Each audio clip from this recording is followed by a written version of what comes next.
ብዙ ሰዎች ሰማኸኝን በመድረክ ላይ ያውቁታል። ጥቂቶች ግን ለጓደኛው ሲል የከፈለውን ዋጋ ያውቃሉ። በዛሬው ቪዲዮ ስለ ሰሚ ባላገር ከሙዚቃ ህይወት ወጣ ብለን ስለ ማንነቱ እንቃኛለን። ላይክ እና ሰብስክራይብ በማድረግ አብራችሁን ቆዩ። ከሰሚ ሙዚቃዎች አብልጣችሁ የምትወዱትን በኮሜንት ላይ አጋሩ። ሰሚ በጨዋታው አይታማም። እሁድን በኢቢኤስ ላይ ቀርቦ አረ ምንም ሰጠሽ ቁጥር 2ን በተመለከተ ምን እንጠብቅ ብለው ሲጠይቁት የሰጠው መልስ እጅግ አዝናኝ ነበር። ታስቧል፣ ግን ከሆነም ደግሞ የምትሰራው ሉላ ማንም አይሰራው ከሉላ ውጭ ወደ ውጭ። ድምፃዊ ሰማኸኝ በለው ሐምሌ 7 ቀን 1994 ከሌሊቱ 10 ሰዓት ላይ በአዲስ አበባ በአምቢስ ድልድይ አካባቢ መኪና ሲያሽከረክር አደጋ ደርሶ ነበር። በአደጋው ወቅት አብሮት የነበረው የታወቀው የግጥምና ዜማ ደራሲ ግሩም ተስፋዬ ህይወቱ አለፈ። በቸልተኝነት መኪና በማሽከርከር የሰው ህይወት እንዲጠፋ አድርገሃል የሚል ክስ ተመሰረተበት። ፍርድ ቤቱም የሰማኸኝ በለውን የመከላከያ ምስክሮች ከሰማ በኋላ በቸልተኝነት የሰው ህይወት በማጥፋት ወንጀል ጥፋተኛ አድርጎ በ3000 ብር የገንዘብ ቅጣት አሰናበተው። አቃቤ ህግ ግን ቅጣቱ እጅግ ቀሏል፣ አደጋው ሆን ተብሎ የተደረገ ነው በሚል የቅጣት ማሻሻያ ይግባኝ ጠየቀበት። ከፍተኛው ፍርድ ቤትም መዝገቡን እንደገና መርምሮ የቀድሞውን የገንዘብ ቅጣት በመሻር የ5 ዓመት ጽኑ እስራት ፈረደበት። የእስር ውሳኔው ከመተላለፉ አስቀድሞ ሰማኸኝ በለው ለስራና ለሙዚቃ ዝግጅት ወደ አሜሪካ ሀገር ሄዶ ነበር።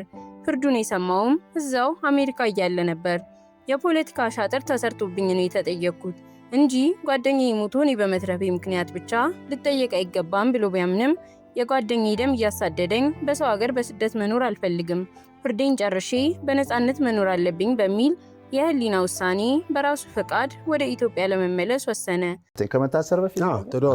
ከመታሰሩ በፊት አሜሪካ መጥቶ እና አንዳንድ ነገሮች ይዛ ሲሰማ እንዲያውም እንዳትሄድ ትንሽ ቆይ ብየው ነበር።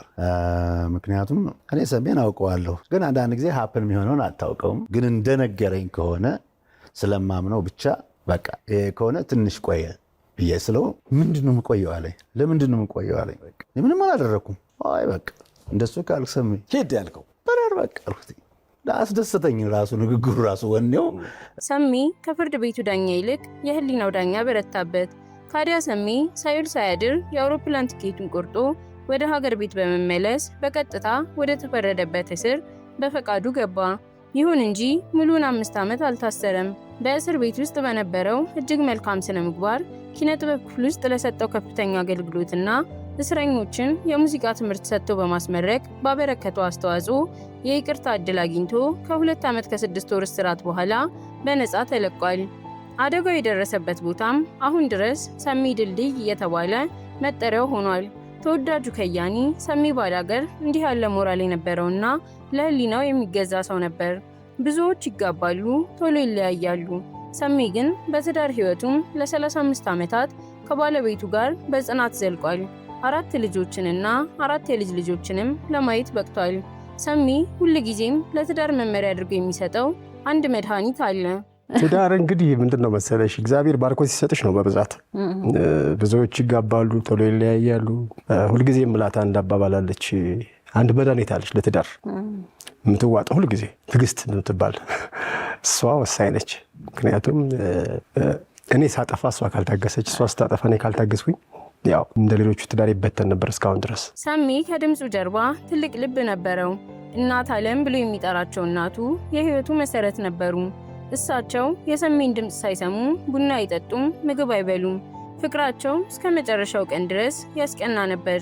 ድምፃዊ ሰማኸኝ በለው በአንድ ወቅት ስለገጠመው ለየት ያለ አድናቆትም እንዲህ ሲል ተናግሮ ነበር። አንዱ አሁን ማረሳው ከባለቤቱ ጋር መጣ ናይት ክለብ። ልክ ሲወጣ ፈልጋለሁ አለኝ። በሰላም አልኩት። በቃ ኮስተርተር አለ። እዛ አግባት አለኝ። እኔ እኮ ትዳር አለኝ፣ በጣም የምታምር ሚስት አለችኝ፣ ከፍቼ ላሳየ እዚህ ውስጥ ምን ለማለት ፈልገህ ነው ስለው መኪናዬ ውስጥ አንተ ነህ አለኝ። ቤቴ አንተ ነህ፣ ድምፅ ስልችት ያለኝ ሰው ብትኖር አንተ ነህ። ሰው እንዴት ሌላ ሙዚቃ አይከፍትም? ስለ ውፍረቱ ለሚነሳበት ወሬ ቦታ አልነበረውም። አልሰማም። መስሚያ ጥጥ ነው በዚህ አይደለ? መወፈር ነው ብርቃውን። ኢትዮጵያ ውስጥ ምንም ብትከሳ አሁን እንደዚህ ሆኜ ብከሳ ደግሞ ወይኔ አለቀ እኮ ይሄ ልጅ። በዘር የመጣ እንደሆነም በተደጋጋሚ ተናግሮ ነበር። ቢሆንም ግን 85 ኪሎ ለመድረስ ግብ አድርጎ በመስራት በአጭር ጊዜ ውስጥ 10 ኪሎ ቀንሶ ነበር። አፈር ለሚበላው ለሚበሰብሰው ለዚህ ፈራሽ ገላ ቁምጣ መቻነሰው ብሎ እንደተናገረው ያኩሩ ሰው ዛሬ ወደ አፈር ተመልሷል። ሰሜ ባላገር ከ20 በላይ ነጠላ ዜማዎችን በማበርከት በኪነ ጥበብ አውድማ ላይ ነግሷል። ዛሬ ሰሜ የለም። ነገር ግን ያ እረ ምን ሰጠሽ የሚለው ድምፁና ያ በፈቃዱ ወደ ወይን የወረደው ወርቅ ማንነቱ ለዘላለም ሲነገር ይኖራል። ሰሜ ሆይ አፈሯ ይክበድህ።